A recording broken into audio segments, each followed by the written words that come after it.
Welcome back to Beyond the Veil Tarot and Astrology. My name is Candice Marie. Thanks for joining me. I'll be your astrologer this week. And this is going to be the astro weather for the week of March 16th through the 23rd, 2025.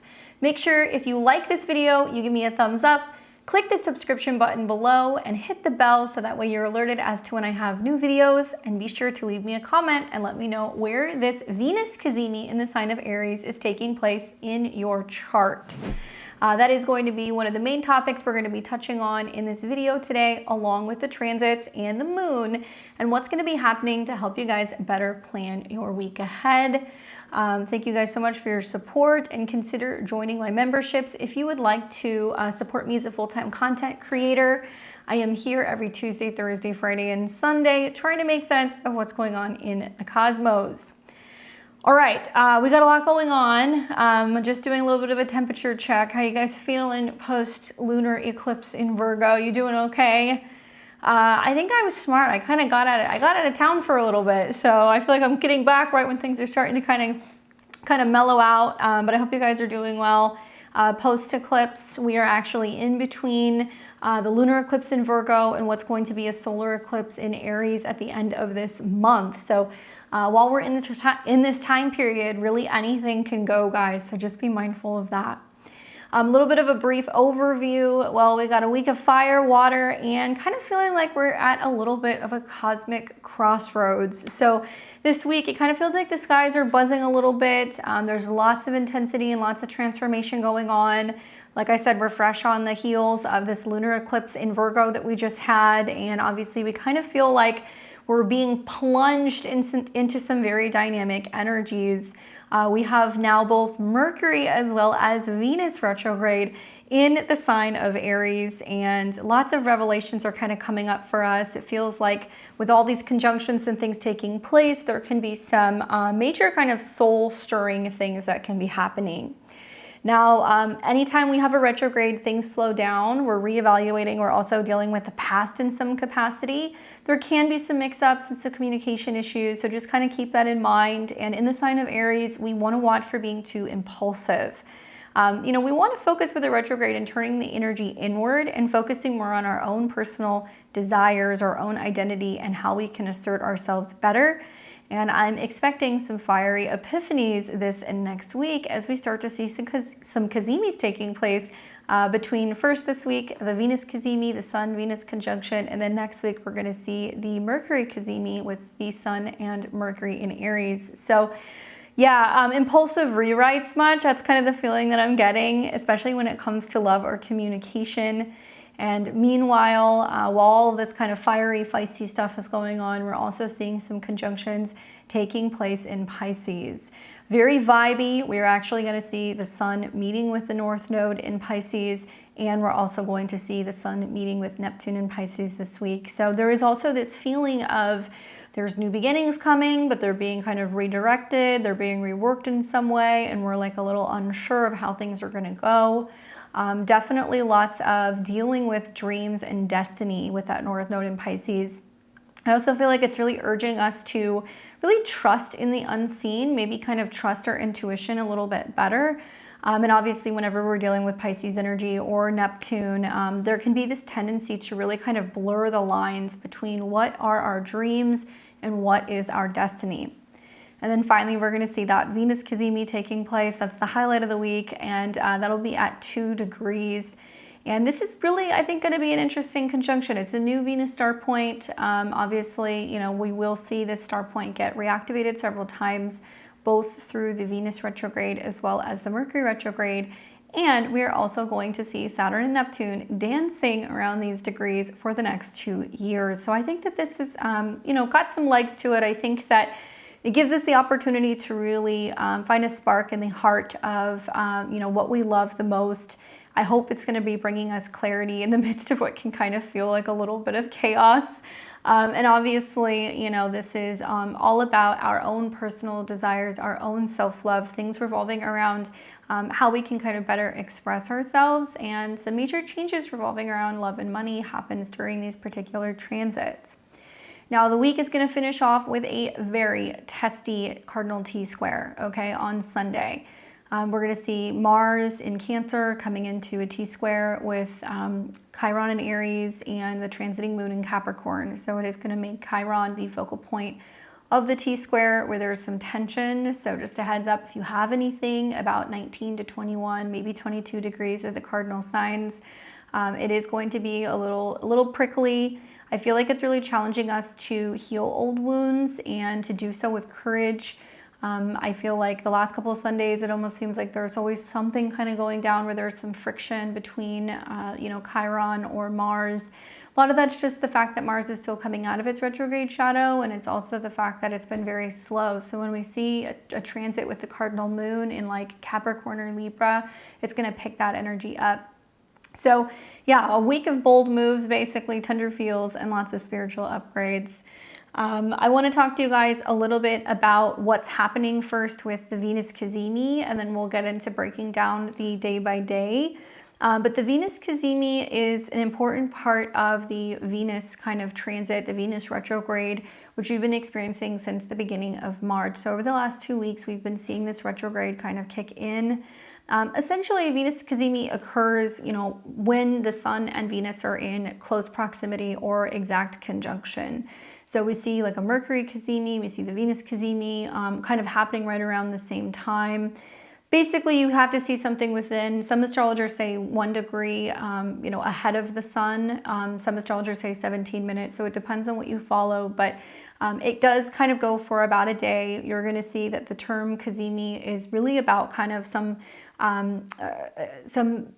theme revolving around like a message or something being brought to the heart of the Sun, right? So you think of the Sun as like the king or the leader, or it can also be your own kind of awareness.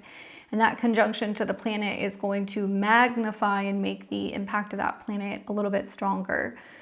So Cazimi actually, its meaning is connected to this conjunction and it being associated with like the Sun's core and like basking in the light and the power. Unlike a conjunction where you see planets within 10 degrees of the Sun, this one's a little bit different. That would be combust, and it can be harder to kind of see the benefit results from that particular transit. So usually when something's between, I would say 1 to about 10 degrees, it kind of feels burned up in a way. But the Cazimi is considered different, and it's very potent, and it's definitely an exception because here the planet is not burned up, it's amplified, it's purified. And also it is being infused with solar vitality. So there's going to be a lot of Venusian kind of energies that are going to be abound this week as we see the Cazimi coming in. Now, why is it significant? Well, astrologically, this is a moment of rebirth for that planet. So rebirth when it comes to love, beauty, values, anything with creativity, money, as well as relationships. I've always kind of seen Cazimis as like that grand reveal or like a realization or like epiphany. And it is going to be happening at a 2 degrees. So if you guys follow degree astrology, you know that 2s always deal with Taurus. So it does deal with physical, tangible things, self-esteem, possessions, and money. I do feel like it is this turbocharged moment of clarity and renewal when it comes to these themes. So take a look at your chart, see where Aries is. We have been seeing so much stuff going on there. We've got a solar eclipse coming. We're in the midst of a Mercury and a Venus retrograde. So by this point in time, most of you guys should know exactly which house Aries is and what the themes of that particular house is. And if you guys aren't sure, stay tuned to the end of this video. I'll take you through the 12 signs and we'll talk about what the Cazimi can mean for you. But, Venus operates in the realm of connection and pleasure, right? That's what she presides over. So when we see the Cazimi coming in, where there's a conjunction with the Sun, it's a symbol of identity and life force as well as purpose. So it's kind of like handing Venus a megaphone in a way and a fresh script. And it's giving, Venus the opportunity to kind of take center stage. So I feel like with this conjunction with the Sun, it's about self-expressive power, a peak moment for insight and intention settings, especially when it comes to love and money. Now, it's significant because it's rare. The Cazimi only happens about once or twice a year, depending on the retrograde cycle. Venus retrogrades every 18 months or so. So this particular Cazimi is going to be happening in Aries at 2 degrees, and it's on the 22nd. So you'll see this happening on March 22nd. Now, I think it's extra spicy personally because Venus retrograde, is adding a layer of introspection and revision, as well as reevaluating, old themes when it comes to love and money.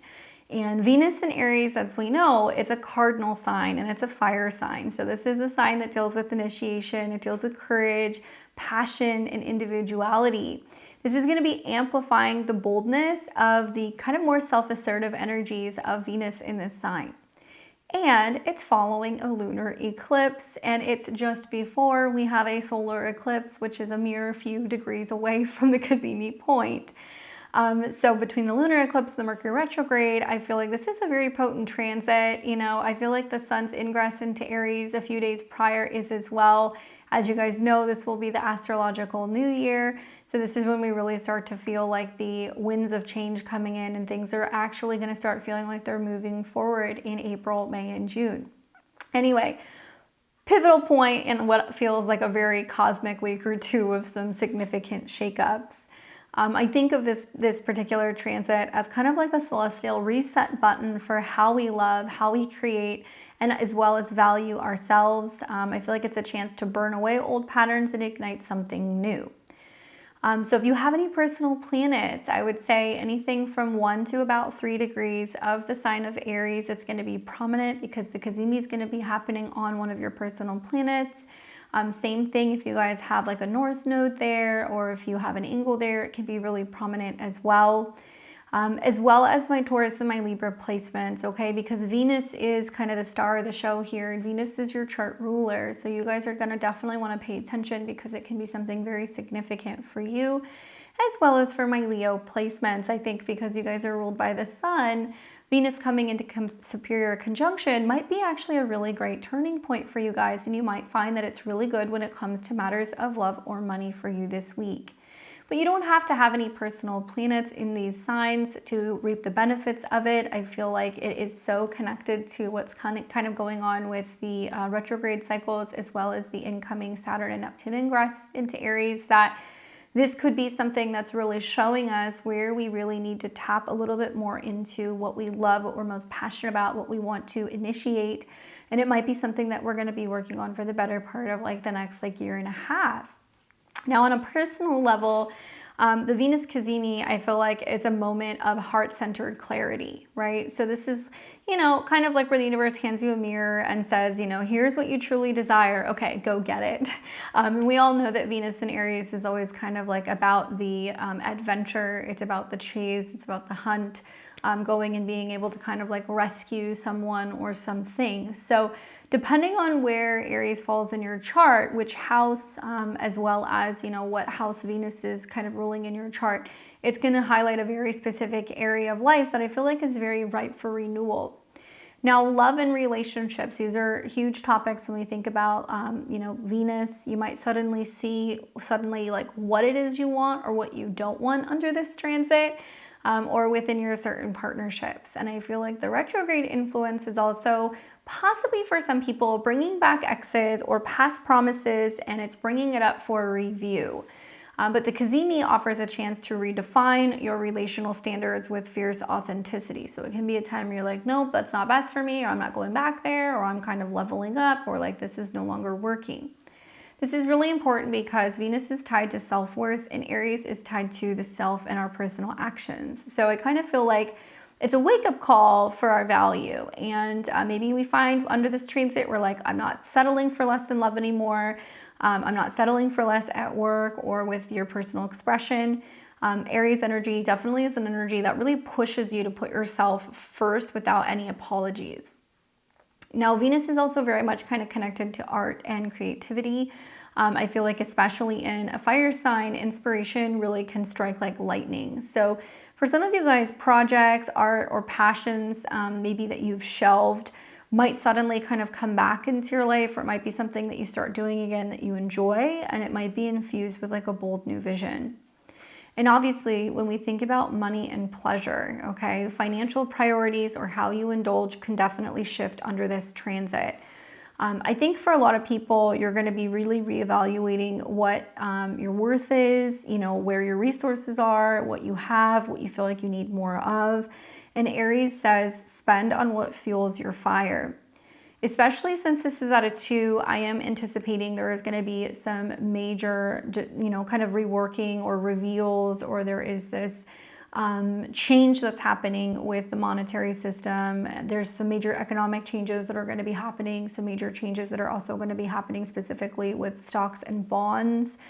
2 degrees connects to Taurus, so it is about food, banking, possessions, money, material assets, all of those things. And as we know, Venus is retrograde, so there can be this sense of people suddenly waking up and realizing, oh my God, like how much money do I have in my account, or how much money did I spend at the bar last night, or how much money do I have in my retirement account? And that retrograde between Mercury and Venus is a lot of reassessing and redirecting where we're putting our time and our energy into things, and how much are we working to just be able to cover or compensate for our lifestyle. And so the retrograde can represent this shift in perspective where people are starting to look at money differently. They're learning more about money. They're realizing, what is and is not as valuable. And I think a lot of it's about education and learning more about financial, I think, success and independence, especially in this sign. So the retrograde, it's not really so much about charging forward. And that's usually what Aries planets want to do, wants to move forward, wants to be the first. In this case, I think the retrograde is saying, hey, it's about reflecting on past choices, whether this is past relationships, purchases, creative risks, and aligning them with your core identity, the sun. So it's deeply personal. It's asking you who you are when you strip away what no longer fits. Now for the collective, this is going to be very different because collectively we're going to see major kind of broad-ranging themes that are going to be happening really beyond this transit. It's going to be something that's going to be happening clear into May as we see Venus kind of leave her shadow period. The Venus Cazimi in Aries, I think, will ripple kind of through society with like a very fiery, pioneering vibe. I think Venus, because she governs how we connect and what we cherish. This transit could be signaling a shift in cultural values, aesthetics, as well as relational dynamics with Aries influence. I'm kind of expecting a surge in individualism. I think people really will be craving authenticity over conformity. This could be bold fashion trends, outspoken art, or movements celebrating personal freedom. I also feel like this is going to be big for relationship revolutions. Collective attitudes towards love might get a shakeup. We might see much more emphasis on independence within partnerships or a push against outdated norms in relationships. I am expecting economic sparks. Money matters could see sudden innovations, especially because Aries loves a fresh start. New cryptocurrencies might be emerging, investment trends or debates about wealth distribution is likely going to be popping up. But I also anticipate we're going to see some cultural kind of shifts as well. So creative industries like art, music, and film, even design, fashion, especially since Venus is retrograding through Aries and it's going to go back into Pisces. You're going to see Pisces themes come up here as well. They could be like birthing something raw and revolutionary, reflecting Aries' more kind of like fearless spirit. I think you're going to see a lot of people who are kind of like frustrated or they're seeing agitation. And you guys have heard me use, we're trading the Crusades, for basically the Renaissance. So there is like a lot of pent up frustration and agitation or frustration that's kind of going on. And through this retrograde, we're realizing, we need to find an outlet. We need to find a way to be able to kind of transmute some of this energy. We need to make art. We need to make music and other ways to be able to better express ourselves. So I think the retrograde is just kind of like an overlay, really suggesting that collectively we're just revisiting old narratives, maybe past promises, as well as society values. Or even beauty standards. And in true Aries fashion, we're kind of like burning away what's stale, and we need to kind of make room for something that's new, something that feels truer to ourselves. So it's kind of like a global me first moment, but in a way it can inspire and I think, encourage other people to be more kind of bold and independent and courageous. Now, the types of events that happen under Cazimis are interesting because in a way it's almost like an eclipse energy. It's like this grand reveal. And as you guys know, it is going to be taking place about a week before we have the solar eclipse in Aries. That's only about 7 degrees away from this particular degree. So some people would suggest that is conjunct. Now, obviously the Venus Cazimi transit has standout moments. You will see both personally and collectively. I think that for personal events, I see a lot of like romantic revelations happen here. I see people get engaged. I see people break up. I see people get married. I see people meet significant people, or they can actually go back in time and they can see that a Cazimi happened somewhere around the time that they were actually just meeting their spouse, or maybe they were just getting in or out of a relationship. And specific plot points as well, it can be kind of seen in relationships if you follow the Venus star points. So watch for these personal aha moments or major turning points when it comes to committed relationships. Often these are sudden and very decisive, especially in this sign. And I feel like the retrograde might mean reconnecting with an ex or rewriting a love story for some people. Look for opportunities for creative breakthroughs. So if you've been wanting to finish a project, especially like a passion project, or maybe you're launching something artistic or creative, you might be feeling a rush of inspiration, and it's going to demand some kind of action. And it can be a really great time to get the show on the road with working on some of those things. I also feel like this is going to be a time where, with all of this energy in Aries, with the Cazimis in Aries, with the eclipse in Aries, self-assertion wins. And like I keep telling you guys, I've been like waiting for this, like as an Aries moon, I keep like waiting. I'm like, oh, I just can't wait until we get to like 2025 to 2026. And that's because we're going to see so many planets moving through Aries, where fortune is really going to favor the bold. And I think for a lot of people, there is this waking up that's going on, realizing that we have to stand up for ourselves and we have to do it in a big way. For some of you guys, it's like quitting a toxic job. For others, it's asking for a raise or even setting boundaries with friends or family. And these might feel like things that are scary. You might feel selfish doing this. You might feel like, oh, am I being too bold? Am I being too assertive? No, this is a time where we're putting our oxygen mask on first. We have to put ourselves first, and we have to do that in order to kind of better, I think, get acclimated with some of these new Saturn Neptune energies that are coming in. We cannot continue to kind of be living in Delulu land. We can also not continue to kind of feel like we're taking it in the shorts and making personal sacrifices for other people and putting ourselves last, because if we can't put ourselves first, we're not going to be able to show up 100% for other people. I do think that this is going to also, because it's Venus, right, we can see some like major style overhauls. So impulsive haircuts, wardrobe revamps, or even new tattoos, anything that screams, this is me now. Obviously, I have to tell you guys, Venus is retrograde, right? So Mercury is retrograde too. So like the way we think about what is beautiful or what we value or what we're wanting to purchase, like there can be this sense of regretting it or having some remorse, you know. As somebody who has a very heavily tattooed body, you know, I always have people ask me like, oh, like, well, you know, why would you want to get that? Or like, how do you know that you want something? And I always tell them, if you really want a tattoo, get a picture of it, put it on the fridge. If you still want it in 6 to 12 months, go and get your tattoo. You know, like that's just like a really good way to make sure that you're getting something that you're going to enjoy, and, you know, really understanding that it's going to be on your body for the rest of your life. Otherwise, you're going to pay a lot more money. It's going to be very painful to have it removed. Anyway, I guess what I'm getting at is that we may be thinking or acting impulsively when it comes to style changes. So just take that into consideration. It can be a time to definitely be reconsidering or rethinking what you would like to change. And I see sometimes people even go back into their closet. They'll go through stuff that they haven't worn for a very long time, or they'll go back to an old hairstyle or an old, you know, kind of look. And you can do that during the retrograde as well. So just something to consider. In terms of what we're going to be seeing collectively, once again, cultural milestones are a big thing during Venus Cazimis. I feel like we are probably going to see a very viral song, film, or fashion movement that really will capture that kind of fiery edge of Aries. So there's probably going to be like a very trend-setting kind of someone breaking the mold coming out that's going to be seen during this time. Social movements are pretty common during Cazimis here as well. So we might see major protests or campaigns for personal rights or identity gain some kind of traction. And obviously Aries fuels the fight for I am.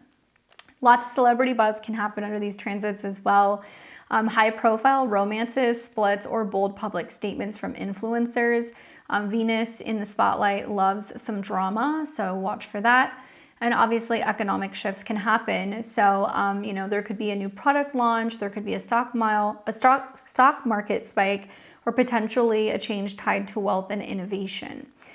Past Venus Cazimi patterns have shown this. You know, we saw one in Gemini in June of 2020 that sparked the virtual connection trends, you know, during lockdown. We saw in 2018 a Cazimi in Libra, which aligned with the Me Too movement that we saw. And that was very, I think, much a reckoning for a lot of Hollywood. And in Aries, I'm just expecting it to be super fearless, and it's a very start now energy. So it's going to be really amplifying this with the other Mercury retrograde Cazimi coming in and the solar eclipse. So when we put it all together, right, you know, March 22nd, when we see the Cazimi happen, there is a very powerful cosmic pileup of planets that are coming into conjunction in Aries. So this is a fiery fusion of heart, Venus, and as well as identity, Sun. And this is happening in the sign of Aries, so it's going to require us to take some kind of action. Personally, I feel like it's our chance to clarify what we love and what we value, and we can shed old skin, you know, during this time because it's a retrograde and it can make us wiser. I feel like also collectively, it's a call to redefine beauty, worth, and connection with guts and grit, and events will feel urgent, bold, or a little chaotic, but hey, that's what Aries likes, and we have plenty of time to kind of work this out post eclipses and also post retrogrades. All right, so let's go ahead and get into the week ahead. If you guys are watching on Sunday, what's up, Sunday crew? It's nice to be back with all of you guys. I have been gone for what feels like almost 2 weeks, so it's kind of weird to be filming a video, but it's cool. I feel like I definitely came back nice and refreshed.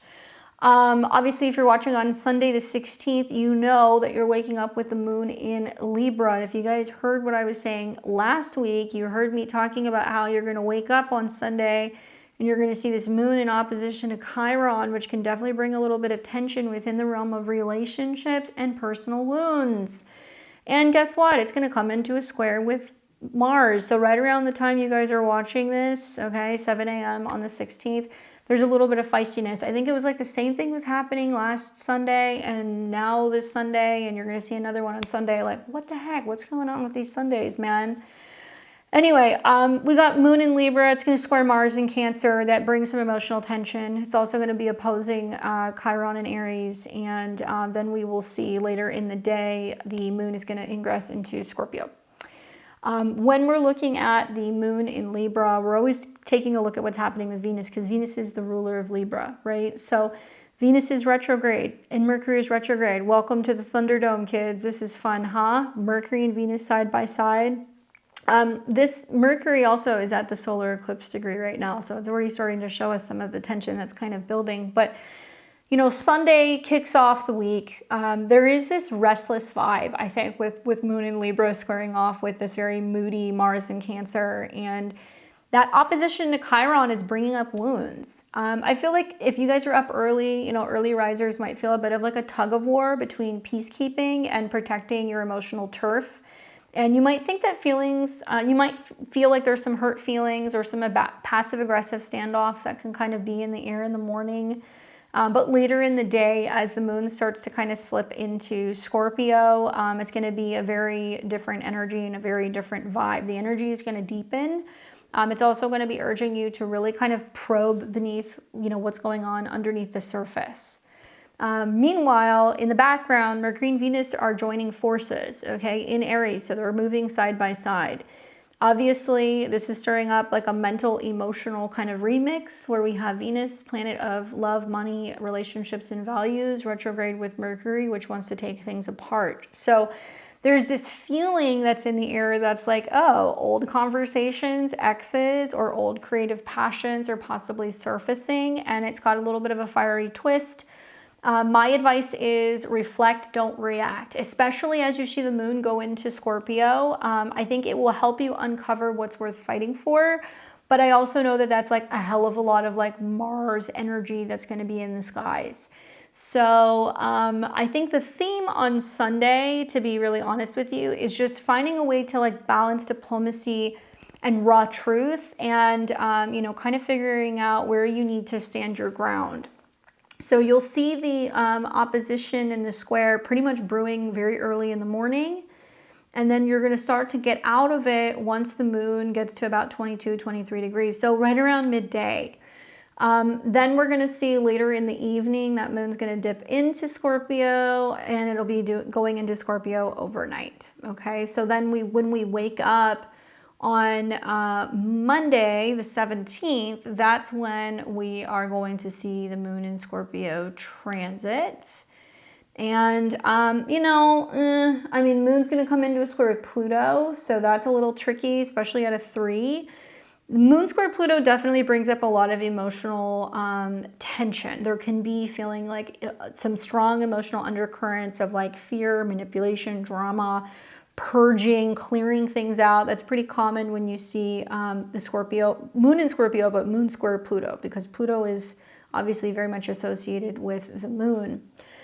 Something else that we're going to see that's going to be happening today is that on Monday, the sun will conjunct the North Node in Pisces at 27 degrees. That's a Gemini degree, 27. 3 is a Gemini degree. So words, what you're thinking about, what you're saying, what you're writing, right? There is some sense of power, and where we're giving our power away, or where we're afraid of something. That's just something that I would kind of keep in the back of your mind.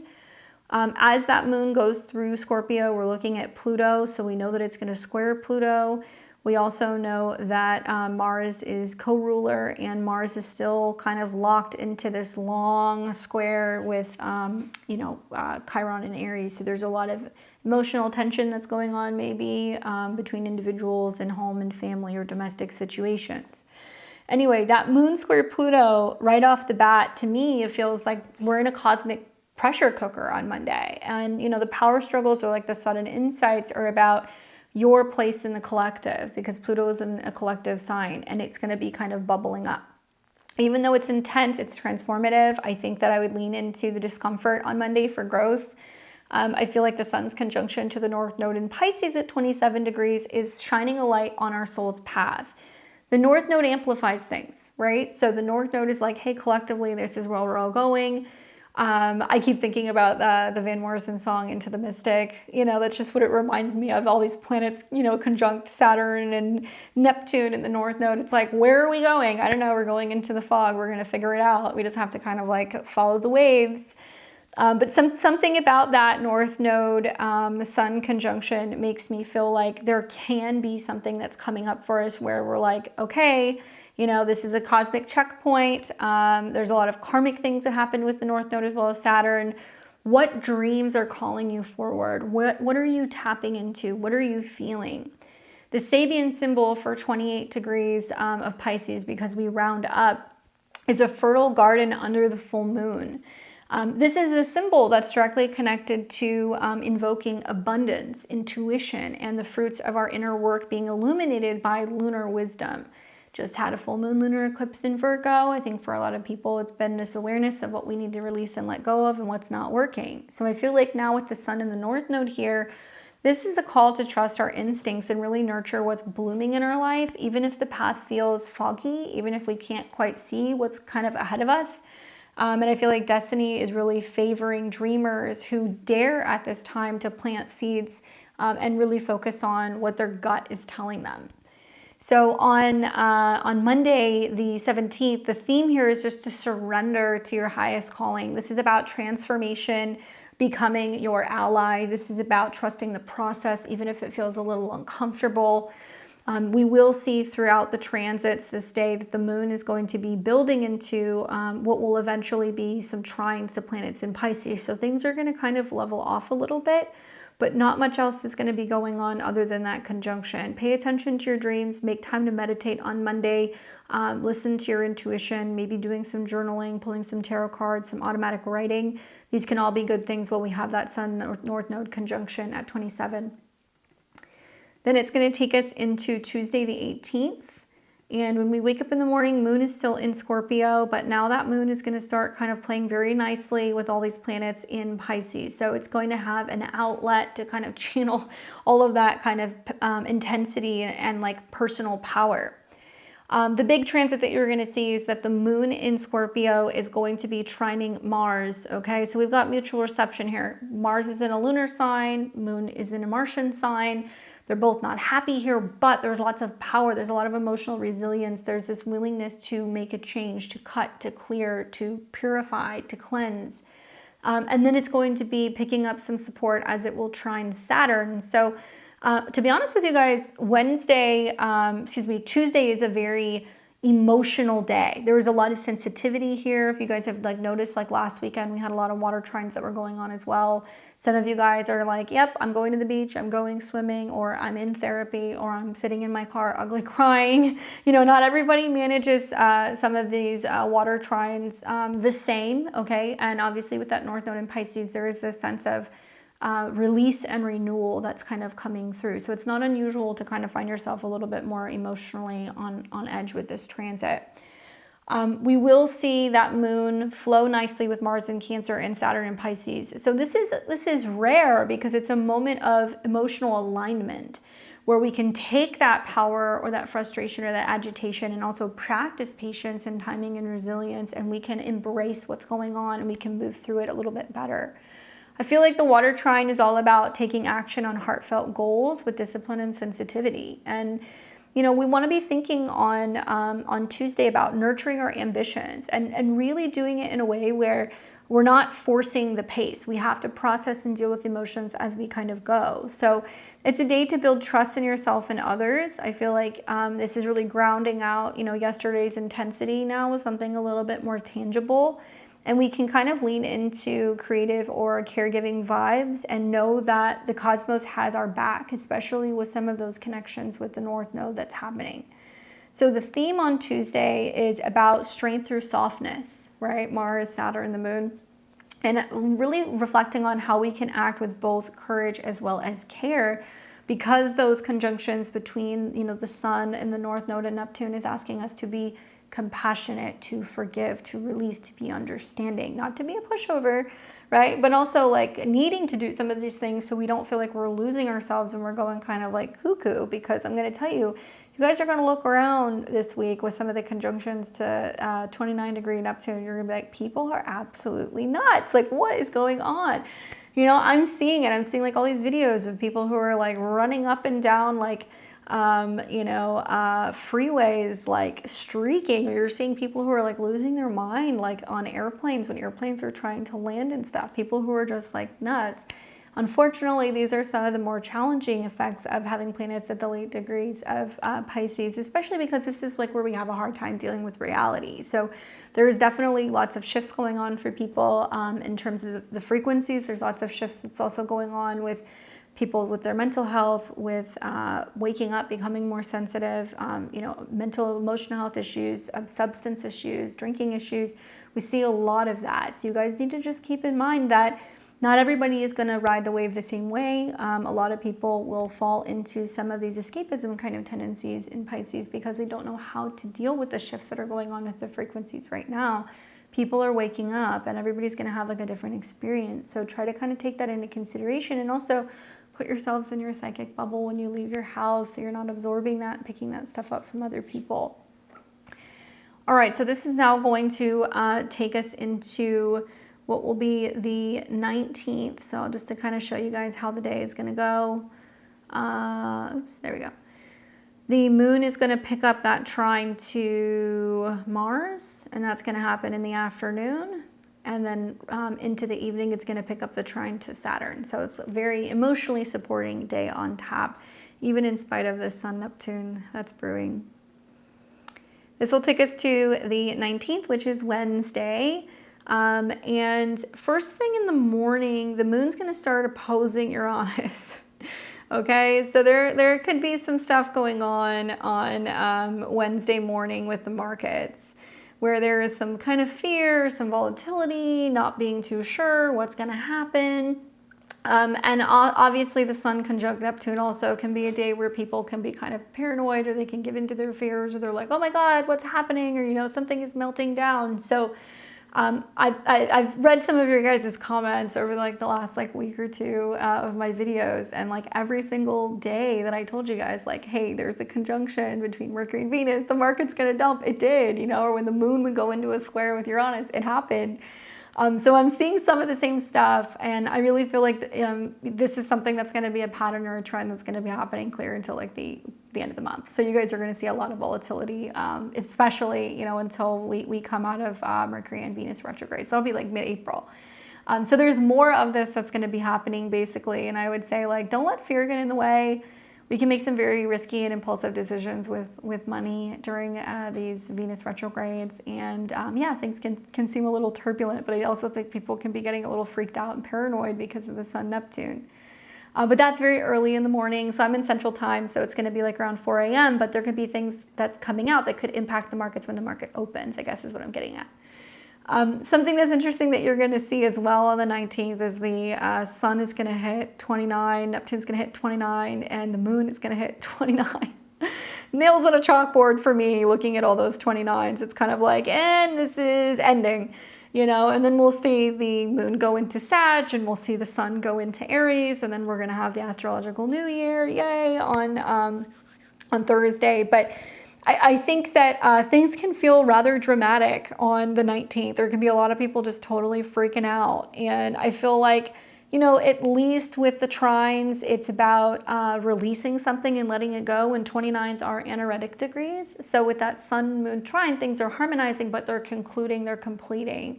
And then also watching, you know, the Sun trine Neptune, it's kind of like, well, we just have to trust the process, you know, and you might find that you're just like a little bit more kind of in tune with whatever is meant to be happening. On the 19th, that Sun Neptune conjunction happening, you know, Neptune can be about isolation. It can be about prisons. It can be about hospitals. It could be about foreigners. Obviously, Pisces is about water, flooding, things revolving around conspiracies, stuff that's hidden. And 29 is that critical turning point. And so, you know, for me, I think about how it's going to probably be highlighting, because Jupiter is the dispositor, the themes of where the media is going to be touching on, you know, lack of leadership, Sun Neptune, lack of direction, or touching on somebody who's older who becomes hospitalized, or somebody who has dementia, or something that was kind of like a charade, you know, of power, or a facade of power and control.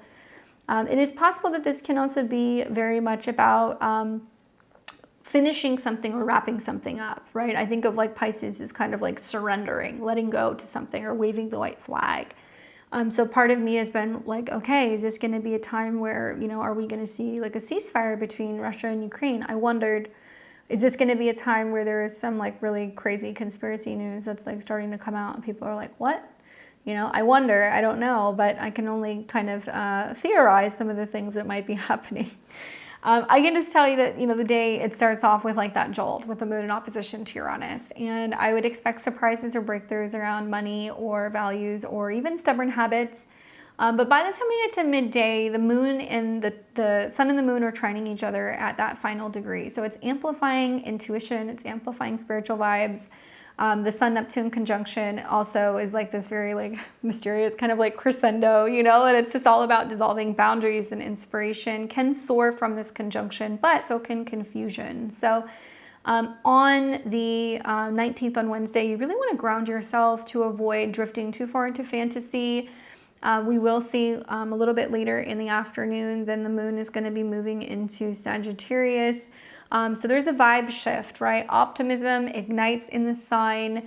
And overnight, we're going to see trines to Venus as well as Mercury retrograde in Aries. So there's opportunities to spark bold ideas and passionate exchanges. And I think that the theme really is about dreaming big and aiming high. And that intuition really can fuel our adventure. Maybe we haven't figured out where we're going yet. We're kind of feeling our way into that.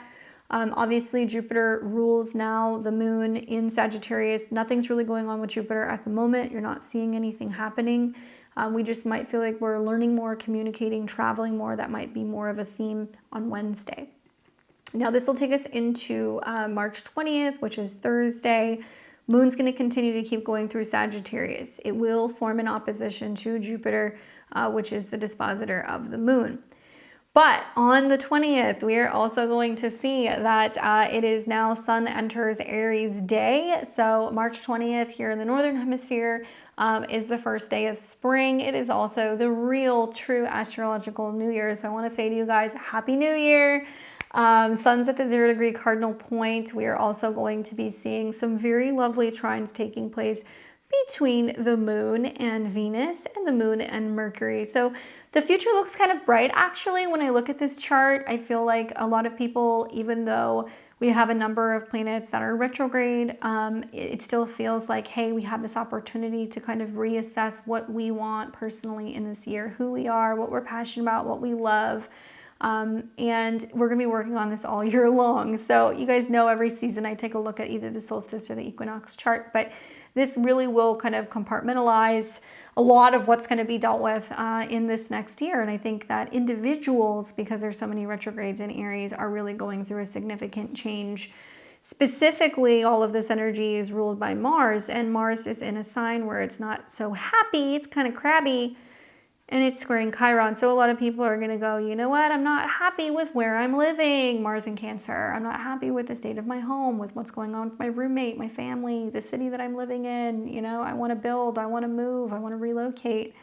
And doing so because they're feeling like they're in areas where there is maybe more tension, more conflict. Maybe Mars in Cancer is you got noisy neighbors that are fighting, you know, or maybe you're finally outgrowing living with your parents, or, you know, you're ready to move out of your hometown. So we can see definitely a lot of those themes kind of playing out. But that willingness to reimagine, rethink, or reassess what you value, what you love, how you're spending money, and also where you're working or what you're doing, it's going to lead to a lot of people, I think, really tapping into that adventure of the moon in Sagittarius. People who are like, yeah, I could go and work remotely abroad, or I could move to Mexico, or I could sell everything and, you know, downsize and decide that I would like to kind of travel the world. So you're going to see people who are going to be having a total shift in the way that they look at their value system and how they use money and what they deem valuable in their life. Now, on Thursday, yes, the moon will oppose Jupiter, so we can see some big emotions, some big feelings. It might inflate expectations a little bit. It can also scatter your focus a little bit, so be mindful of that. Watch for overconfidence or saying too many yeses to things. But I feel like the real headline for Thursday, obviously, is the sun's ingress into Aries. So that astrological new year is great. We're almost at that new year. Keep in mind, we got a solar eclipse still coming at the end of the month. We've also got Mercury and Venus retrograde. So we're not really going to feel like things are moving ahead until the second half of April, but this is definitely a much better start. We're starting to now work away from Saturn and Neptune, where we're feeling like we can at least take some kind of action, even if we haven't figured out what the plan is yet. I really think that this is also about igniting a fresh cycle of self-discovery and taking some initiative. So I think that it's a potent moment maybe to reset your intentions, you know, just pace yourself in the midst of some of these retrogrades and celebrate your inner warrior, because spring has sprung. So on Thursday, embrace some of these new beginnings. You know, really ask yourself, what are you setting ablaze? What new trail are you kind of going down? Take a moment to maybe sit and meditate and think about the new intentions that you want for yourself, or in the area of Aries in your chart. Light a candle and say a little bit of a prayer. And then this is going to take us into Friday, which will be the 21st. And let's see, let's kind of go through here. There we go. So you'll catch the trine early in the morning. And then we're going to be waking up on the 21st on Friday. The moon is still in Sagittarius. It gets a little tricky here. So the moon you're going to start seeing in the morning. It's going to come into a square with Saturn. Okay, and that can kind of block things or slow things down in the early afternoon. You're also going to be seeing that, you know, the square will be to the north and the south node as well. So we don't just feel some kind of like emotional limit or block or delay, but we also feel like with the moon squaring the north and the south node that there is some kind of like fateful events that can be taking place on Friday. I think the square to Saturn really is, it's tempering a little bit of like Thursday's exuberance, and it's bringing like a reality check. So maybe you thought you could get more done than you wanted to get done, then you realize you can't, you don't have the time, there's too many duties, there's some delays that are kind of testing your patience on Friday. And then when the moon comes into a square with the north and the south node, it adds this karmic layer, and it's asking you, like, are you clinging to the past, right? South node and Virgo. Are you being too much of a perfectionist? Are you worrying too much about timing? And then the square to the north node is like, are you considering the future? And are you stepping into your soul's vision, right? North node and Pisces. So Friday is a day to really refine your aim. Think of like Sagittarius as like the archer, it's pulling back the bow. So you're trying to figure out where you're going to be kind of aiming things. And I think that this is also about slowing down and prioritizing things, because we can kind of miss deadlines. We can be overly optimistic. We may also not be seeing some things so clearly, as that moon is also going to be coming into a square with Neptune. So the theme for Friday is faith meets discipline. Stay on your course without losing your spark. And then this is going to take us into the weekend. So now we're going to be going into what will be Saturday, the 22nd. And when we wake up on Saturday, this is when we're going to see the Cazimi. Okay, so this is where Venus is conjunct the sun at 2 degrees. So 2 degrees, Taurus degree, food, money, banking. I'm wondering what's going to be kind of going on with banking. I'm also wondering what's going to be happening with the bond market. And when we see this Cazimi take place, the moon is in Capricorn and it's going to square it. And it's in a superior square. So it's telling me that there is some stuff that's going on up at the top, you know, of government and leaderships or big business that is going to be imposing or making decisions about what individuals have, what they have access to, what they're receiving. And this could be everything from, you know, refunds to, you know, stimuluses to who knows what. But there's going to be something that's going to possibly be discussed or talked about over the weekend that people are going to become aware of. First, you see the Venus Cazimi, then a couple days later, we'll see the Mercury Cazimi. So it could be something that people are hearing about or they're realizing, and then they're finding out, oh, I had to fill out a form, I'm getting a document. There's going to be some kind of change that might be kind of happening with communications. We will also see Saturn as the ruler. So, you know, moon's in Capricorn, we're looking at Saturn. Saturn's not really doing anything.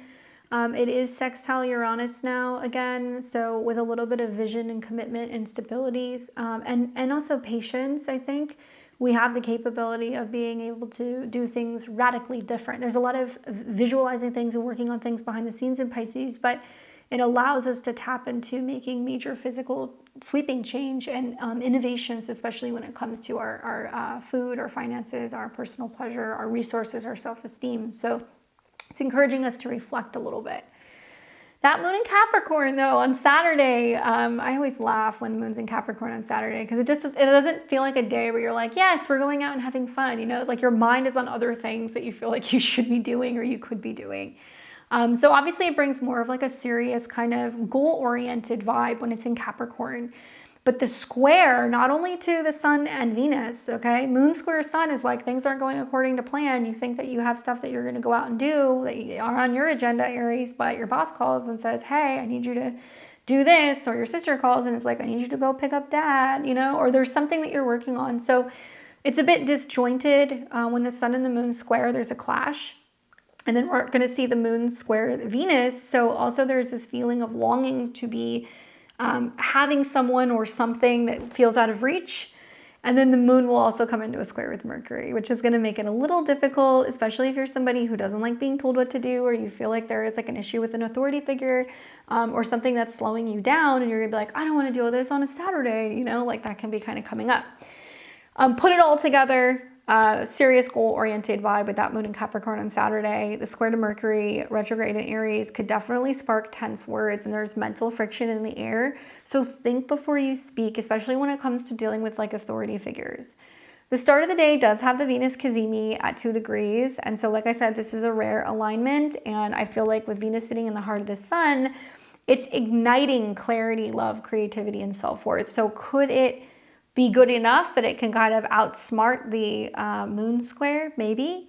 You know, I feel like this is a moment to really reclaim your desires with bold authenticity. And even though that square from the moon in Capricorn, it has like this pragmatic edge to it. You know, if you can ground your passion in reality, I think you'll be fine. Saturn sextile to Uranus also, and the conjunction to the North Node ties the day into long-term innovation as well as your soul growth.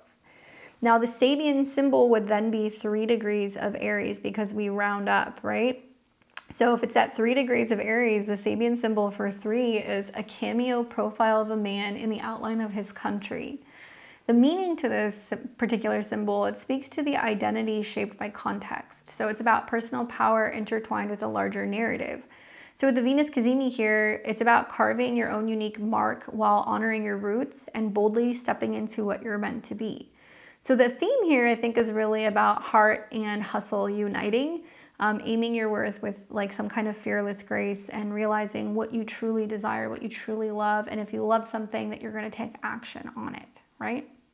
And remember, all of this, the dispositor of all of this is Mars. And Mars is in Cancer, starting to form a trine with Saturn. So for a lot of us, it's this realization that's like, if I really love this thing, or if I really want this, or if this is truly my passion or my dream, then like I have to be willing to cut ties with the past. I can't keep dancing with those ghosts. I have to move forward. And there has to be this willingness to either physically move or emotionally move on, and like let things finally conclude and complete, so that way we really have a fair shot at having a new beginning, because that's what all of these energies in Aries are. Neptune's going to be there at the end of March, and so it's really about us kind of tapping into our own personal vision. Otherwise, it can get clouded and kind of confusing and isolating. Saturn's going to be there in May, so there is a brand new reality coming in the area of Aries in your chart. So this is where you're like, I love this thing, this is what I want, I feel like I could have it, I could build it, it could bring me some kind of value. And so really, I think the theme here is about really just getting super hyped up about whatever is being presented to you, and like realizing that there could be something very valuable within that particular area of your chart. And then this is going to take us to what will then be Sunday. Okay, so you guys can see all of this play out. So most of the squares are in the morning. Most of the communication stuff is actually, communication issues are going to be kind of like mid-afternoon. And then it's going to start to kind of die down a little bit. So it's not going to be as difficult. And then this will take us into what's going to be the 23rd. So this will be next Sunday. And this is like, I stopped counting how many kind of testy Sundays there are, but there's a few of them. So we've got the moon that's in Capricorn still. Okay, so as the moon is in Capricorn, it's going to be doing some things. Probably my biggest focus is the fact that the moon's going to hit 21, Chiron's at 21, Mars is at 21. So that's going to be a perfect cardinal T-square. If you have anything in like the 20 to 22 degrees of the cardinal signs, pay attention, watch out. Libra, you too, because you're the missing piece. You'll have a grand fixed cross, grand cardinal cross, excuse me. But with the moon coming into a square with Chiron and opposing Mars, it's a little tense. And I keep thinking about like all these like eclipses and retrogrades in Aries, and how like we can act very selfish. People can be very selfish right now, or they're kind of trying to figure out how to better express themselves, or what they want, or what they love. And like, yeah, it can create some friction. It can definitely hurt some feelings. And I think that can come up on Sunday. I think that this is really quite testy. I think the configuration is really stirring tension between ambition, right, Moon and Capricorn, as well as healing, Chiron and Aries, and emotional security, Mars and Cancer. So old wounds around authority or self-assertion might flare up. You can also find that this is like a chance to kind of face them head on. And the 22, if you follow degree theory, the 22 degrees is very much connected to Sagittarius. So this is the quest for truth and freedom. I think this is about really channeling the friction into breakthroughs, and really finding that the theme on Sunday is about courage under pressure and healing by owning your personal power. Now, most of the tension is going to be when that moon hits about 20 to 23 degrees. So that's not going to be until the late afternoon going into the evening. So that's not going to be kicking up until like around dinner time.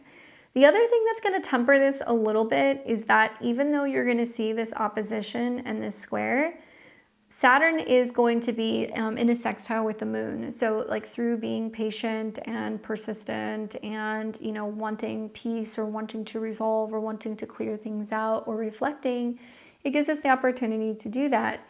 War is very much connected to Mars. And I'm kind of looking at like Mars being in the shadow in the opposition to the moon, and the square to Chiron that's like saying like if there is this further kind of pushing or like perpetuating war or conflict, really the person who's going to be impacted the most is the individual, because it's squaring Chiron in Aries. This is about wounding veterans. This is about men that are wounded that fight. This is about young people. This is about individuals that are going to be impacted by acts of war. And Mars can also be things that's like combative and I don't like saying like attack oriented, but like attack oriented, or things that are going to be about you know, home security or homeland security. Capricorn is always people who are like cops, or people who are in a high level of government, or it can be people who are uniforms. And so just hearing what's been happening recently, like the last week or two, you know, there's been a lot of people getting swatted. I've been hearing a lot of people getting swatted where they're calling into particular like journalists and people who are like prominent in the media, like calling in and saying that they're committing crimes. And then you're having people show up at the house and then they're kind of swatting them because they assume that there's a crime going on. So if you guys aren't aware of this, there's like a flood of this happening with a bunch of people who are in media right now. So I look at this and I'm like, man, is this going to be something else where it's going to be something very similar to that? Or is it going to be that there is some kind of friction going on in the world, which could lead to, you know, further kind of war tensions? Obviously, touch wood, I hope not. Watch out for that conflict though, because it is brewing clear into dinner time. And then you will see this next week. We're going to talk about it more next week. But as we're getting into the beginning of next week, now we've got the Cazimi that's building with Mercury, which will be at a 4. Which is a Cancer degree. So it is going to be definitely a lot about, like, I think people's personal rights. I think it's going to be about communication, freedom of speech, you know, that kind of stuff. So we're going to see a lot of that stuff kind of brewing next week. But both of these Cazimis are very close together. So I feel like first there is this opening up to something, and then it's going to be speaking out. So take note of what shifts are happening for you in regards to like love and money stuff. The 23rd is really going to wrap up with the moon coming into a trine with Uranus, where we're finally kind of like reacclimating and adjusting to some of the changes that have been happening, physical, financial, and also energetic shifts, because it is Uranus. And the moon is going to come into a sextile with Neptune, which is going to help us, I think, kind of pause and reflect a little bit as we're going into Sunday evening. So that's the week at a glance. Giving you guys your heads up so you can plan your week. Let me know. I always appreciate getting feedback from you guys and hearing how things play out. You guys are pretty good about coming back and telling me what played out for you throughout the week. So I love getting those comments. So make sure you let me know what's happening for you. I'm going to take you guys through the 12 rising signs, and I'm going to talk about what is happening with the Venus Cazimi. I'm going to give you some pointers, and I'm also going to give you guys some insights as to what you want to watch for. So as a reminder, I'm a Western astrologer. That's what I practice. I like to use the whole sign method when I'm doing my presentations for you guys on my channel. So do listen to your rising sign first, because this is going to tell you in zodiacal order which house the Venus Cazimi is taking place in, what you want to be watching for, what will likely be taking place, where in your life you're going to be seeing some of these opportunities. Remember, you have a solar eclipse, a Mercury retrograde, a Venus retrograde, and an incoming Mercury Cazimi happening right around the same degrees. So I find it very hard to believe that you don't really know what's being reworked or being reborn in this area of your chart, but I'm sure that it is. Anyway, listen for your rising sign. You can also listen for your sun sign. That's going to pertain more to your kind of creativity, your career, your overall happiness and vitality. You can also listen to your moon sign, and that's going to be impacting you more emotionally, or your home or your private life and your family. Really, you can listen to all three to get an idea of what's going to be happening, especially since we are going to be having eclipses in this sign. Listening to your sun or your moon sign, specifically if you have an Aries sun or moon, I think can be really helpful and give you some more insight as well. All right, so let's do Venus Cazimi through the 12 rising signs. We're going to start with Aries and Aries rising. You guys are definitely the stars of the show. How are you doing? Very curious, especially if there's anybody who's like, 0 to, I would say, about 3-4 degrees of Aries. I'd love to hear from you guys as you're going through these personal kind of Cazimis and the eclipses and the retrogrades. I guess we could even say 0 to 10 degrees. If you have that as your rising sign, I'd love to hear from you guys what's changing right now with some of these transits. Obviously, Venus is a positive planet, okay? That goes without being said for everybody. Yes, Venus isn't happy retrograde. Yes, she's not totally thrilled being in Aries, but if you're an Aries rising, sun or moon, it's good for you because it's a benefic. So I think that the prediction that I have for you guys with the Venus Cazimi taking place in your first house is that it's literally lighting up your first house. So this is a you moment. You're giving like main character energy. I would expect a major surge of confidence and magnetism. I also think that your identity and how you present yourself might be kind of be undergoing like a bold, beautiful upgrade. Relationships might reflect back your worth in surprising ways. I would just say as a tip, embrace your individuality. You know, some of you guys are thinking about revamping your style, changing your hair, speaking your truth unapologetically, and I think that's a beautiful thing. I would encourage you guys to journal about what's making you feel alive right now, and what to watch for is impulsiveness because it could lead to rash decisions, and I would pause before burning bridges or oversharing. You know, this retrograde energy in your sign, it can definitely bring up old insecurities. They could be surfacing, and right now this is about facing them with courage. Good luck. All right, we've got Taurus and Taurus rising. What's going on, Taurus? You're going to be doing this Venus Cazimi taking place in your natal 12th house in the sign of Aries.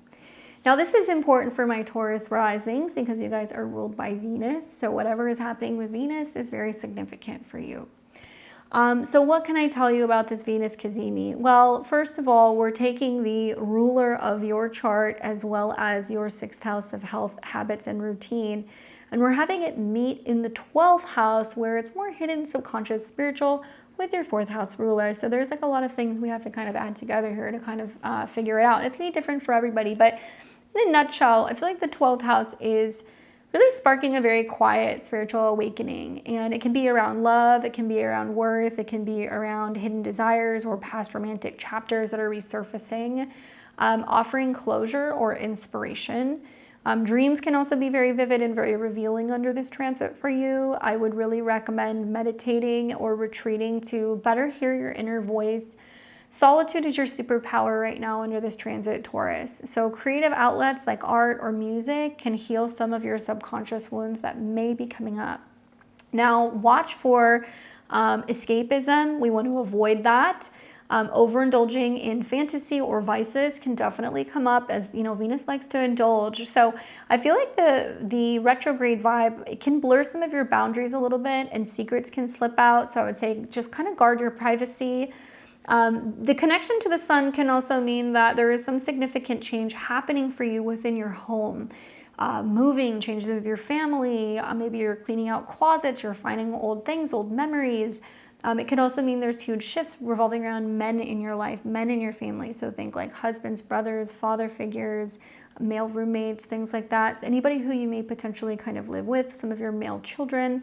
You might be noticing that there's some changes going on with your sleep schedule or even like with your bedroom, okay? Good luck, Taurus.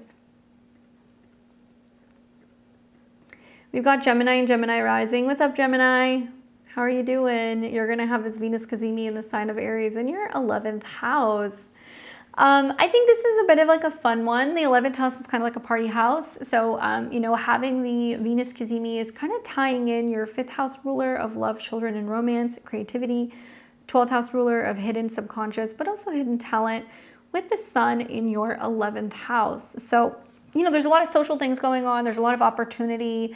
I think the 11th house with this Cazimi, it's electrifying friendships, and it can be also bringing up for you some very significant goals. Now, it's possible that a new connection could ignite here, and it could be like a group project that takes off. It could be joining a new network or association.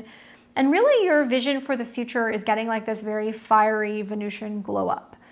You could meet somebody at a party. You could reconnect to a friend. Obviously, Mercury is retrograde in the midst of this, so it can mean that you're kind of getting out there, mixing, mingling, and socializing again. I really just recommend, you know, tips for you with this transit would be network boldly.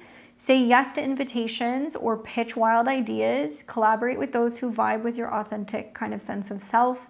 Watch for retrograde drama, okay? So there can be like stirring up, you know, tension with friends or, you know, problems with people that are coming back up. Don't fan the flames. Watch for clashing egos that can happen in teamwork as well. And I would say lead with charm, not with force. If you can do that, communicate amicably.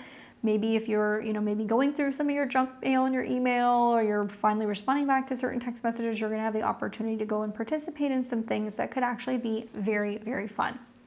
Good luck, Gemini. We've got Cancer and Cancer rising. What's up, Cancer? You're going to be doing this Venus Cazimi in Aries in your natal 10th house. So if you're like 0 to about 4 degrees of Cancer, Sun, Moon, or Rising, you're going to be feeling this square from this. So what can I tell you guys about this? Well, the 10th house obviously is going to be much more about career and reputation. So as you know, all these planets, these retrogrades going on there, it's kind of like, what does the future hold when it comes to my career, my purpose, right? Who I am out in the world. Venus deals with groups of people. So it can be people you work with. It could be networking. It could be people online. It could also be your professional goals. And Venus also deals with the past, home, family matters as well.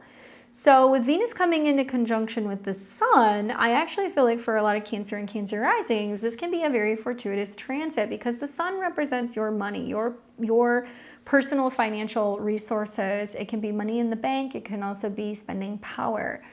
So it is possible that if you haven't been working, you go back to work, you get a paid gig. It can also mean that maybe you've been in the process of trying to launch a new job, or you've been trying to kind of, get something out there. Now you start seeing the fruits of your labor. Now you're starting to make money. This could also be a time where there is some kind of inspiration that comes in regards to your professional life as well. So this is really just spotlighting your ambitions with, I think, a dash of like charisma. There could be a professional breakthrough that can happen or some kind of recognition that you get at work or on the job, and your worth shines publicly. So you have a moment kind of in the spotlight. My recommendation and the tip is take that moment, get your recognition, put yourself out there, update your portfolio, ask for that raise, launch something big. But I think that this is still a little tricky because Mercury is still retrograde. So it's like you might be like, okay, I'm building this thing and it's coming along and I know it's ready. But because Mercury and Venus are retrograde, it's going to be a better time for you to actually do that at the end of April. But you're still chugging along and kind of putting the pieces together and starting to see things kind of coming together slowly. I would watch for the retrograde energy that could dredge up past career doubt. Maybe you're going back and forth as to whether or not you made the right decision leaving a job. Maybe you're finding out that a prominent person at work is leaving a job. I would say don't second guess your brilliance, avoid over-compromising, and deliver with substance. This is going to be really important because some of the pieces are still kind of falling into place, but it's possible that there could be a really prominent partnership, a work partnership, a new client, somebody from the past that comes back, maybe collaborating or working with a roommate or even with a family member to kind of help further propel you into some kind of shift with your career. Good luck. We've got Leo and Leo rising. What's going on, Leo? You're going to be having this Venus Cazimi in the sign of Aries in your natal 9th house. Very good for you as well. You're ruled by the Sun. So Venus coming into conjunction with your ruler means that you're getting ready to be given something. You're going to be receiving something. I think for a lot of you guys, the 9th house, obviously, it's the Cazimi is fueling this quest for meaning. And, there is this sense of focusing more on traveling, learning, or a bold belief that could redefine your heart's desire. Obviously, Venus is associated with your career, and it's also associated with communications. So there could be a lot of needing to kind of communicate, well, what do I believe in when it comes to my purpose, what I'm supposed to be doing, what am I learning, where am I traveling? And there could be also like networking opportunities that can be happening work-wise as well. Anyway, romance or creativity can definitely bloom under this transit, especially if you're traveling. You could meet somebody at an airport or while you're in, kind of transit, or vice versa. I feel like this is also a time that I would really encourage you guys to start actually getting serious about thinking about booking, a trip. Start doing your research into it. Talk to a friend or a family member who's been somewhere that you want to travel to. Maybe do some research. Maybe it's also about signing up for a class or diving into some kind of new philosophy or practice that really excites you.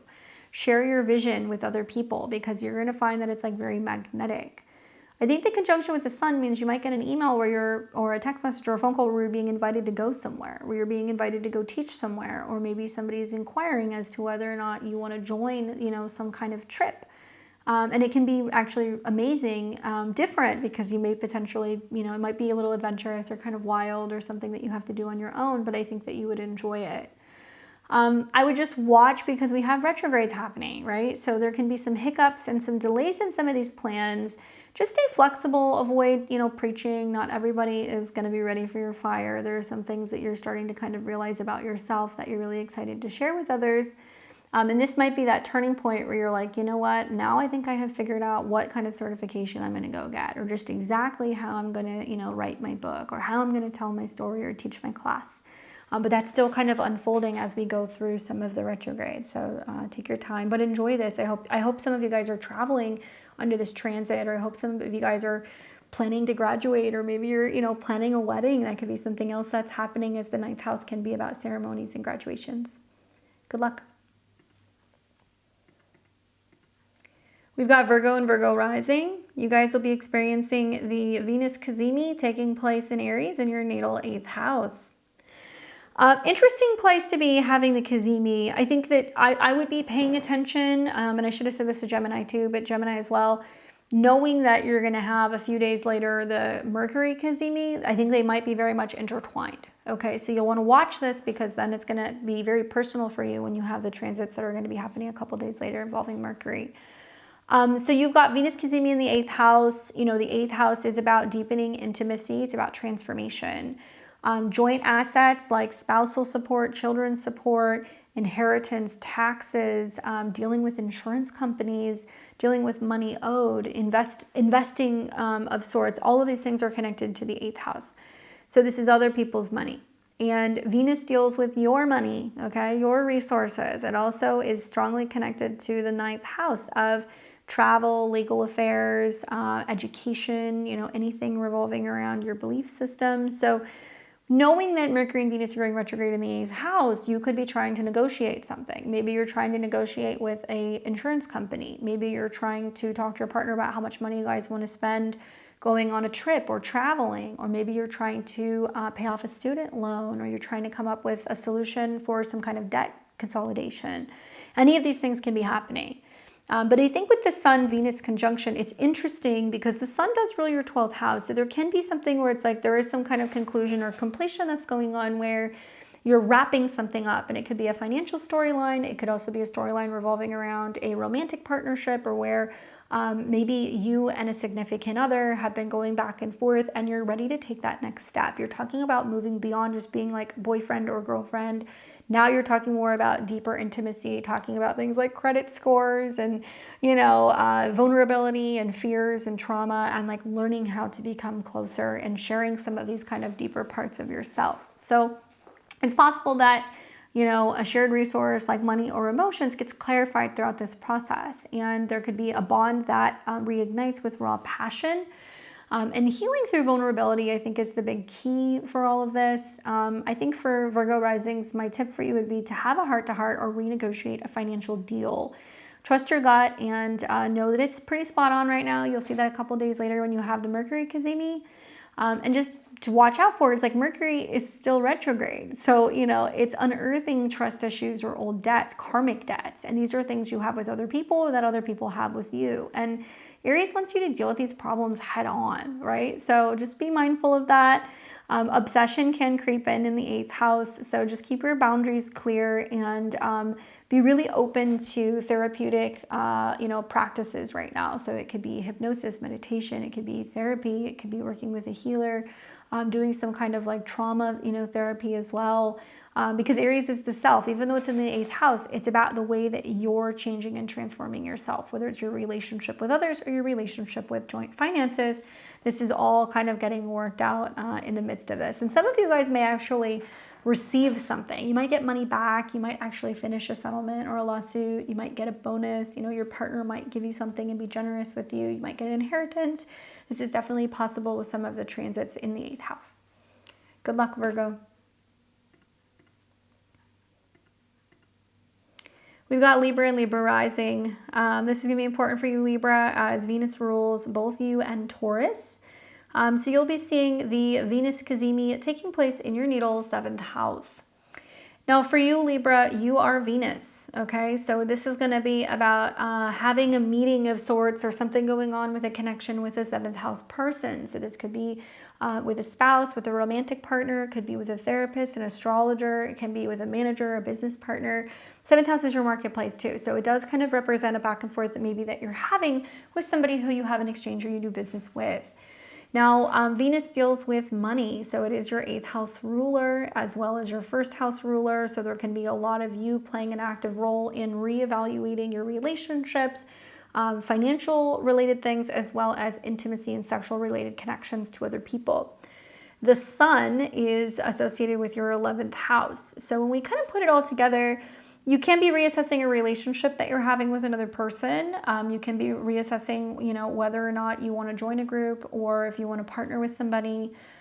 There can be, because Venus in its retrograde, this reconnection with somebody from the past. I mean, you can have somebody add you on social media or something, or talk to you that you haven't seen in a long time, who you might have been involved with previously.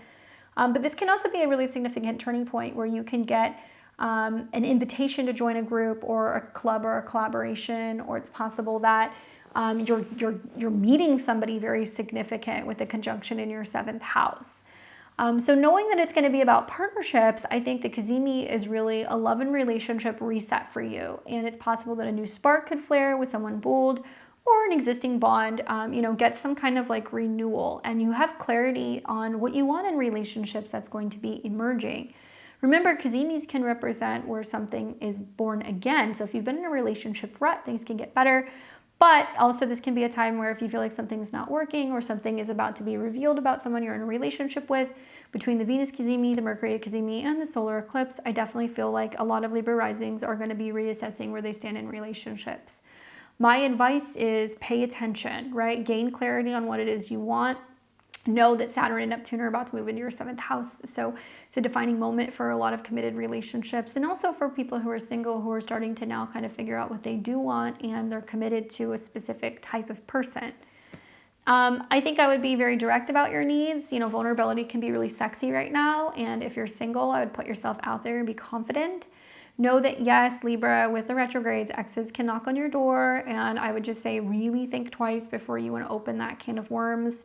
I would avoid power struggles, and just know that like balance is your jam. Even though this is happening in your opposite house, your whole chart is introverted for a reason. You have to know how to do both. So the same way that Libra risings tend to really want to be very balanced and like understanding and like kind of diplomatic, you're entering into a new era where there's like a lot of Aries placements going into your 7th house, which is dealing with your shadow self. So there is a side of you that you have to integrate. That is considering the relationship you have with yourself and whether or not certain people are going to be, negatively or positively impacting that. So gaining insight with like a therapist, an astrologer, somebody under this transit can be really helpful, and it can help you kind of see a little bit more clearly in terms of what it is that you do want from relationships. Good luck, Libra. We've got Scorpio and Scorpio rising. What's up, Scorpio? You're going to do this Venus Cazimi taking place in Aries in your natal 6th house. So this is going to be interesting for you guys. All right. So the 6th house, is work, health, routine, habits, your daily like schedule, your workplace, your pets, everything revolving around your coworkers. And obviously there's a lot of planets that are kind of moving through here right now. So you guys are kind of getting familiar more with some of these topics. Now, I think that the Venus Cazimi is interesting because Venus rules not only your 12th house of what's hidden, and this can also be hidden enemies or old relationship karma, but it's also connected to your 7th house of open enemies and committed partnerships, clients, one-on-one relationships, and spouses. So you're having Venus Cazimi in the 6th house, and so it can mean that it's finally giving you an opportunity to defeat or overcome some of these challenges that you have had, where you feel like someone or something has been working against you at work, or someone or something has been working against you in your relationship. It can give you the opportunity to squash that. It can also totally revamp work and your wellness with passion. So if you feel like you've been kind of slacking going to the gym or working out, or you haven't been so great with your health and routine, you can actually bring that back. And that can be brought back through making changes subconsciously, maybe through meditation or reflection, better sleep. It can also be because of a partnership. So maybe you're working out with your spouse, maybe you're going to a gym again, maybe you're deciding that you want to work with a trainer. There is somebody that can come in that can kind of support you through that process. Now, truth be told, Venus is not entirely happy in this house. She realizes that relationships require a lot of work. So I do feel like You know, if you can make the time for the things that you love, you're going to shine. I also feel like this is about feeling driven to prioritize self-care and doing it with a bit of flair. I would start a fitness routine. I would also consider decluttering your space. You'll feel very liberated by this. I would also say bring beauty into the daily grind. You know, Venus is the ruler of the 7th house, so that means you have to make time for dating or your significant other or spending time with other people, or you gotta maybe take off work a little early so you can meet with your therapist, you know, or you need to be making sure that you're bettering yourself so that way you're becoming the best version of yourself. So if you are interested in getting out there and mingling and meeting someone, then you're going to be feeling like you're 100% and you're able to meet them more than halfway. Anyway, watch for with the retrograde glitches. Obviously, this can be frustrating for routines, but I think that if you adapt, you'll learn to be a little bit more flexible. Definitely watch for burnout here, Scorpio, in the 6th house because it's real. You want to pace your energy. And remember that this is 12th house to your 7th. And so I have found that relationship changes really heal more, or really kind of come up more in the 6th house. So if you're anticipating a change in a relationship, you might start seeing that those changes are coming up through the transits in your 6th. And that could mean, okay, is it at the tipping point where it's actually not working, you know, and they're kind of being kind of quiet, or they're alienating me? Or it could mean that you're actually getting down deep and really figuring out how you can heal some of the relationship issues, better them. Watch for the inner office relationship, romance, or drama that could happen. This can also be a time where there's a lot changing with your pets, or there's a lot changing in your office space as well. Good luck.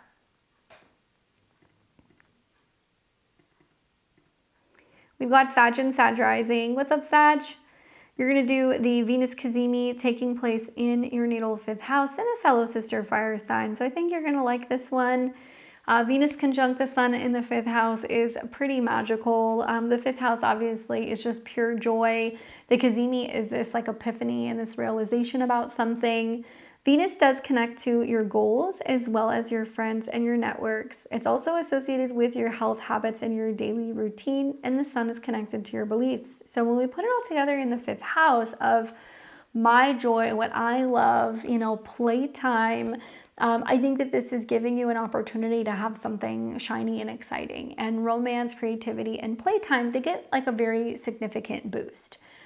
Flirtation can heat up here. I think an artistic endeavor can take center stage. This can be a time where you're realizing just exactly what it is you love, what it is that you want.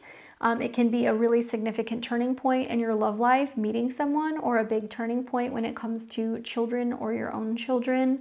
This can also be very significant when it comes to creativity and self-expression. So I would be like, well, my tips for you are like, some of you guys are just gonna flirt shamelessly, you know, you're gonna paint, you're gonna dance, you're really gonna chase what lights you up the most. And I feel like this is about letting your inner child run wild and have fun. For what I would watch for is that the retrograde vibes sometimes have you like revisiting old flings. And it is possible that, sure, it could be fun, it could be tempting, but it can also be fleeting here. So I wouldn't overcommit to passion projects. I would test the waters first. I would be mindful that there can be a lot of things that are kind of changing when it comes to what your heart space wants. This is a wonderful time to, I think, go back to old hobbies that make you feel happy. And this could involve traveling. This could involve hanging out with friends. This could involve also just like getting back into the habit of like creating and needing to make the time to do that and doing it for the sole purpose of creating, not for any other reason other than you're just wanting to have some fun. Good luck. We've got Capricorn and Capricorn rising. You guys are going to be doing the Venus Cazimi and Aries in your natal 4th house. And if you have anything that's going to be the earlier degrees of Capricorn, like the first 4 or 5 degrees, you're going to be feeling the impacts of the square. As you know, the 4th house is all about your home, right? Your family, your living situation, your emotions, your private life, as well as the past. So with Venus being tied to career and reputation, as well as being tied to creativity, self-expression, and children, these are the themes that are kind of coming through with the Cazimi in your 4th house. What am I responsible for? What am I creating, right? What do I love? What's mine?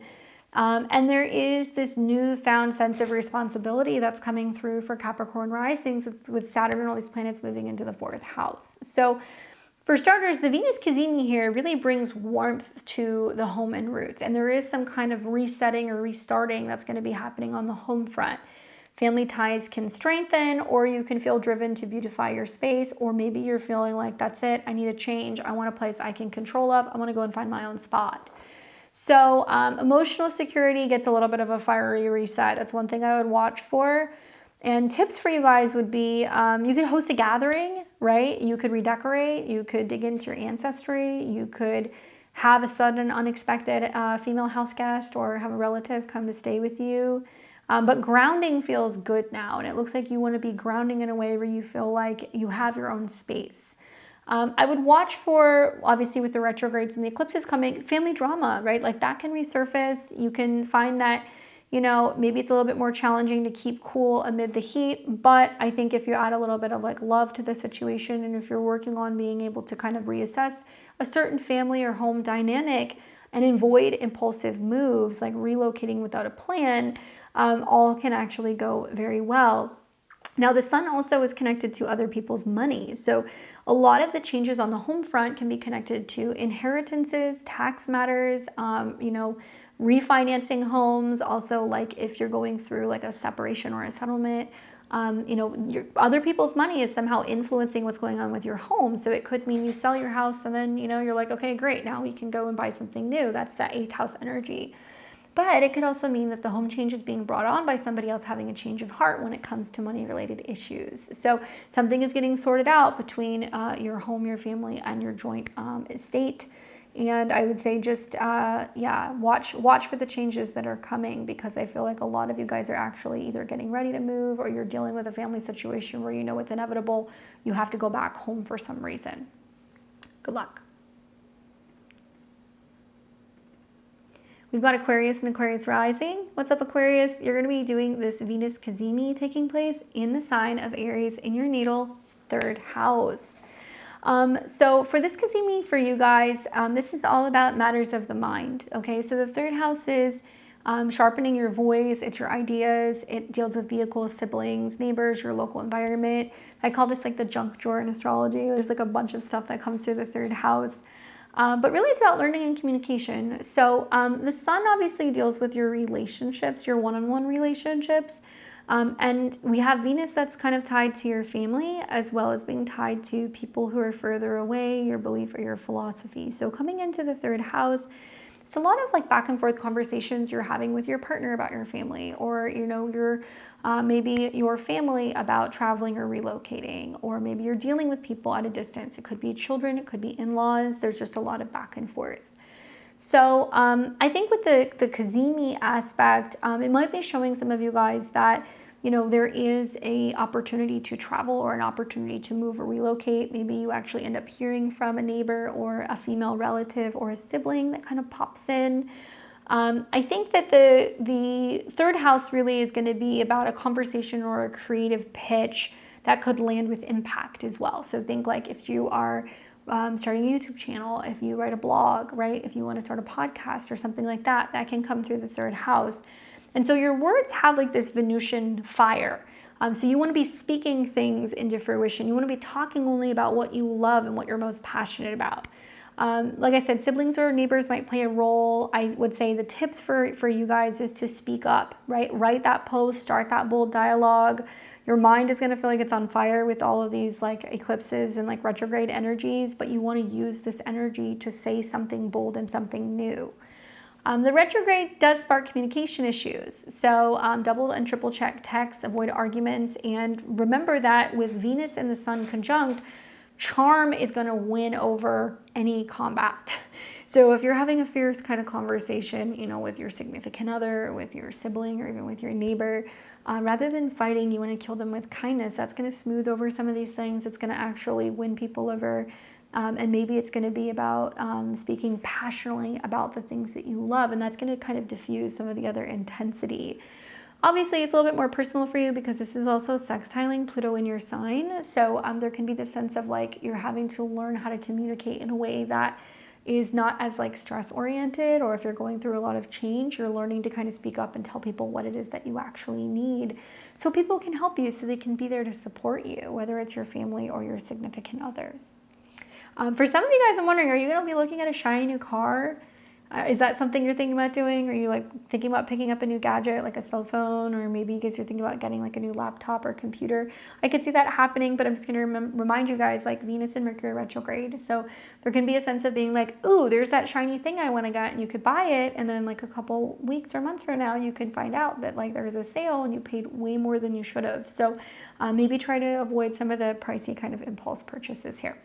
Anyway, I'll see you guys next week. All right, so we've got Pisces and Pisces rising. You guys are my last bunch.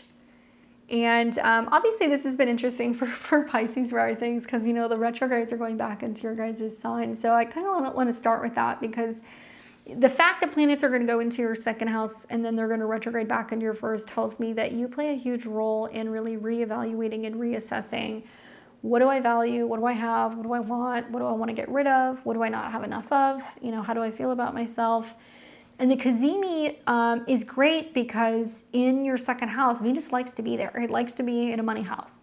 So it can boost money. It can boost self-esteem and self-worth.